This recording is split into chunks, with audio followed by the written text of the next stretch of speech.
গোটেই ঘটনাটো কি আছিলে? 2023 চনৰ আমাৰ নগৰবেৰা থানাৰ কেছ এটা সংক্ৰান্তত চাম 26 কুইণ্টেল চাউল চিজ কৰা হৈছিলে। সেইখিনি আজি মহামান্য আদালতৰ আদেশ মৰ্মে আমাৰ DC ছাৰে এখন কমিটি গঠন কৰি দিলে আমাৰ এডিশ্যনেল SP বাইদেউ পুনম পেগু বাইদেউৰ নেতৃত্বত। আৰু সেই কমিটিটোৱে ডিচিশ্যন ল'লে যে আমাৰ পৰিৱেশৰ কোনো ক্ষতি নোহোৱাকৈ এই গোটেইখিনি চাউল আমি ডিছপ'জ কৰিব লাগে, কাৰণ এতিয়া 3-4 বছৰ আগৰ পৰা চিজ হৈ থকা বস্তু বেয়া হৈ গৈছে, গেলি পচি গৈছেগৈ। তো সেইখিনি আমি ইয়াতে পাহাৰ পাৰত গাঁত এটা খান্দি পুতি দিয়াৰ ব্যৱস্থা কৰিছোঁ। পশু পক্ষীয়েতো খাব পাৰে। পশু পক্ষী কোনেও খাব নোৱাৰে সেইখিনি।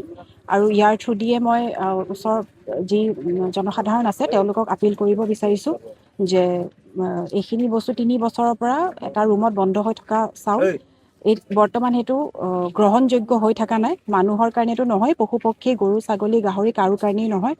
কাৰণ এইখিনি এতিয়া আমি যোৱাৰ পিছত কোনোবাই যদি এইখিনি খুচৰি ওলাই লৈ গৈ কাৰোবাক খোৱাৰ পিছত এইটো ডাঙৰ হেল্থ হেজাৰ্ড এটা হ'ব পাৰে। তো সেইটোৰ পৰা বিৰত থাকিবৰ কাৰণে মই আহ্বান জনাইছোঁ ৰাইজক।